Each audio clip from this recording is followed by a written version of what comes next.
Hi everybody, welcome back to Sprueverse. I appreciate all my likes and subscribes and the comments. I hope you're enjoying the content. I'm trying to be eclectic and keep the show a little different than a lot of other shows and build shows that are out there. I just wanted to be a little different and I do appreciate all the good thoughts. Anyway, off we go. Here we go. This is the final episode for the Galileo build. Now, the actual base that I am hoping to get from HDA Modelworks isn't there yet. It's an acrylic base that this will potentially sit on, but it'll have a sort of Trekkian console in the front with some graphics from the original series. That's how I'd hope to display it. In the meantime, I've got it on this base, thinking that this is the way I'll go. I do think it presents it quite nicely. Anyway, I wanted to just talk about it a little bit because the show is not about me being a super master model maker. I'm not even close, and I don't pretend to be. I love this hobby, I'm passionate about it, and every time I get a chance to be in my shop, in my cave, I'm on top of the world. So this is just about having fun with this hobby, and I want everybody out there who's watching to really, I want to drill that into you guys. When you sit down at your bench, it should be fun. Yes, you'll have challenges and you'll have things you have to be sort of figuring out, but I want it to be fun. So don't make every build a complicated build that you can't get to the end of. Don't start something that you think you've ruined and just set it aside and never come back to it. Try to finish everything that you start, even if you don't finish it perfectly, even if in some ways it's a failed build. Finish it. You'll feel better about yourself. And ultimately, every creation is a work of art. It's a work of your art, so enjoy yourselves. Anyway, here is my rendition of the Space Shuttle from Polar Lights. It was a relatively easy build. There are some wiggly things with it that I just wanted to talk about today. Because, again, you know, this is sort of a test kitchen, and there are some interesting things for hobbyists like me who are progressing to that next level and wanting to just get better and better and better. So we learn every time we sit down and we play with a model. In the case of this particular model, it has a roof piece that slides in and out. And from the back, and I'll show you with PhilCam, my lights are on, so you'll get to see that in its finished state. But as you can see, the roof line it's a really angled roof line. And because it's a angled roof line, you've got some problems in terms of getting it in and sliding it in and sliding it out. And if you're like me and you're test fitting a lot, which you should be dry test fitting everything before you commit to paint or glue so that you're just sure. And when you do your test fitting, I also look at it in my head as a rehearsal. You're rehearsing how you're going to put it back before you move on to the next step. So that in our heads, every time we sit down to play with our models and work on them, we're rehearsing what the next step is going to be. The reason why I think that's important, and it's a great tip, it's something I learned, is that we're not diving in and making a mistake and going, why did I glue that? I knew I didn't have to. Or why didn't I just tack it down gently just to hold it? Or find another way just to hold it or clamp it together. We do that all the time. It's a goofy mistake, but trying to not make those mistakes will save you a lot of time and trouble in terms of paint and everything else. So I had difficulties with this roof, sliding it in and out. I've left it so that it can be slid in and out. It's not glued so that you can look on the inside. As you know, I've put a console, the chairs, and a back wall, which you can see a little bit through the front window. And you can also see it through the main door. So that's fun. And again, it's part of just enjoying yourself and you knowing it's there. People may never see it. And oftentimes when these kits go onto the shelf, they become dust collectors if they're not kept nicely. And there are ways you can do that. There are brushes on the market like this one, It is actually just a makeup brush for dusting off makeup, light makeup, and you can get this in any makeup store. It's a very light brush. There are more expensive versions of it on some hobby sites, but this one is perfectly fine. And you just use it to dust off everything. It's very safe, and you can go around all of your kits once a month and just give them a little dust, or you can give them a little blast of some, just some air, and you'll keep them nice and clean. So as I said, I had some troubles with the roofline. The other thing that I thought was a little wonky, and I'll show you this on PhilCam, is, interestingly enough, this hatch right here, which I chose to leave open. Why you wouldn't choose to leave it open, I don't know, because the fun of it is seeing some of the gack, and it to me it creates the illusion of this kit being a little more substantial and a little more alive. So that's the way I chose to do it. But curiously enough, this piece of wire here, I had to put in myself. There's a hole in the back panel with no information at all in the build-up instructions on what you're supposed to do with that, but I assume it's for some kind of a rod. Now, I looked on all of my sprues, and I did not see a rod. I just didn't see one. Now, I could be wrong, and if I did, please point it out in the comments, and I'd appreciate that. The other thing, obviously, with this kit as well is this seam. This seam here, which on the actual filming miniature is quite visible. Mine is a little harsher than I had hoped, but there you go.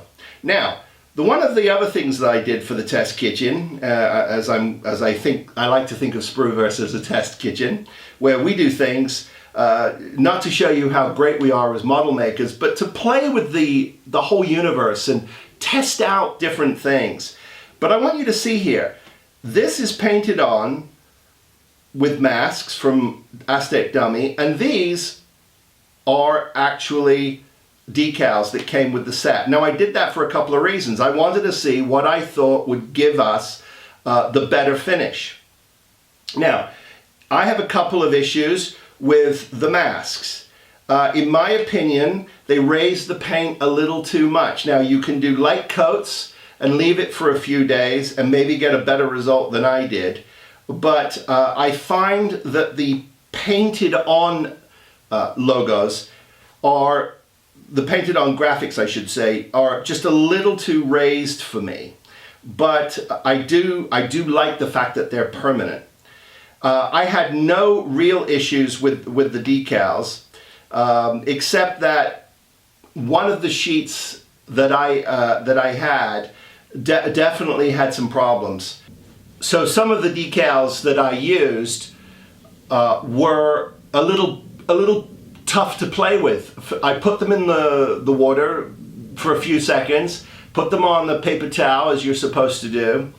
I had the glossed area prepped, and I laid my decals down, and they tore.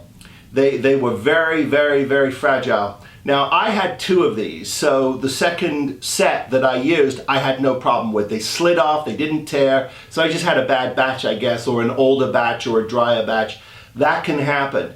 So one of the things I would definitely recommend to you when you're working with decals that are quite sizable like this is be extra careful about how you lay your decal down onto its surface. In other words, take the decal, put it as close to the model as you can, still on the backing paper, touch one side and gently pull back and let it slide on. Get plenty of water on there with a Q-tip and you can move it around very gently. Now, I've been using this Squeegee from Squadron Models. You can get this at their website, and I have to tell you, it is very helpful. It's helpful to get rid of bubbles, and it's helpful to move things around. Oftentimes, when you try to do it with a very sharp pointed blade, like oftentimes I will do it with a X-Acto knife, sometimes to get bubbles out. But I find that if you're not careful, and sometimes I'm not careful, you can tear your decal. So be very careful. Other than that, it went together like a charm, and I could not be happier with it. You can see in front, and I'll actually put this on fill cam for you because I think it's a hoot. This is one of the things that I like, is you can see the lights going on and off. You see that light there go on, and we'll watch and you'll see it come off. And that's a lot of fun because it just gives some life to the model. Now, one of the things I did was I chose not to glue in the door, and I chose not to create the pocket doors. Now, the reason why I chose not to do that is because I had already built up my side walls as it asks you to do in the instructions, and I realized I should have taken at least another few days and worked out my engineering before I did that. If I do this kit again, I most likely will do that. Just take a few days and work out some of the engineering on it. But I'll show you it with the door open, and here, I'll put it on fill cam for you so you can see me doing this. I've just there it is. I've just lowered this door, and this one you just simply gently pull away like this, and you can see it inside.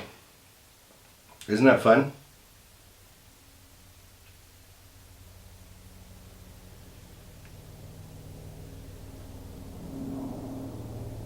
And everything is lighting up.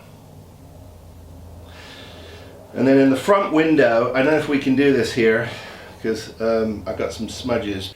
So here's your inside shot. Isn't that great? Very happy with the way that turned out.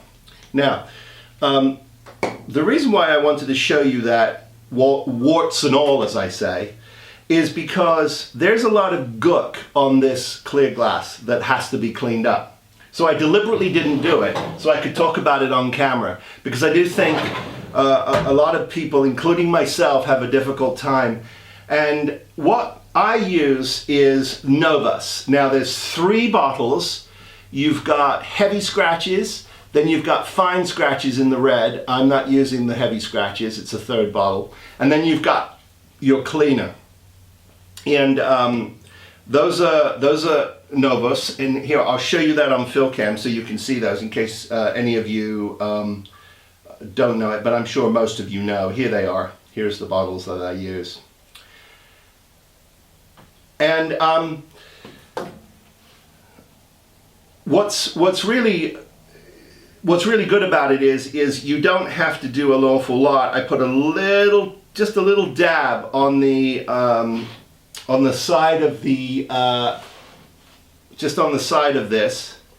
And here, let me get you close on fill cam. And what I'm doing is I put a little piece on the glass, as you can see, and I'm rubbing it very gently. I'm not putting a lot of pressure on the plastic. You don't want to do that, because if you do, you'll push out your glass. But what this will do is this will clean it. If you've got some time, you can also peel back. You'll just peel back your ceiling, and that will clean up anything that you might have on the inside, which is another reason to not seal this up. But this is coming off quite nicely and cleaning up quite nicely.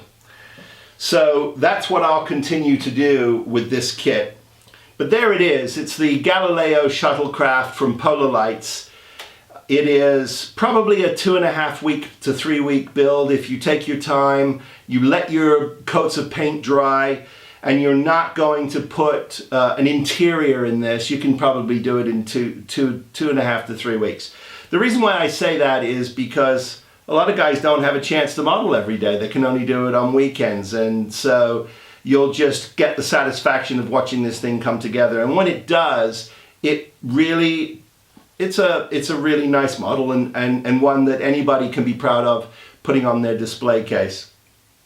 So there it is, and I hope you enjoyed the build.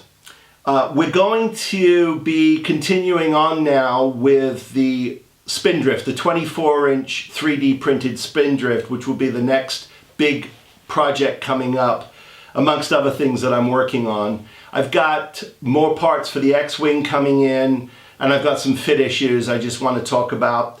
And I'm continuing on with my Aston Martin DB5 build. That seems to be quite popular. We'll also be doing a Spitfire from DeAgostini as well, because I don't do planes. And I thought it would be fun to do a plane while we're all together. And so any of you like me who don't do planes, who want to try one, this is an iconic plane to try. And I thought we'd do it all together, why not? And there are a few other things that are coming down the pike. I am going to build the DeLorean from Eagle Moss. I'm way behind everybody, but I've got a great story to tell as I'm building it. As most of you know from my last show, the 5 years that I spent working for Spielberg, I have some fun anecdotes why we build the DeLorean kind of story. Anyway, there it is. Enjoy yourselves, be safe, be well, build something, and we'll see you guys next time. Take care, everybody. Be well.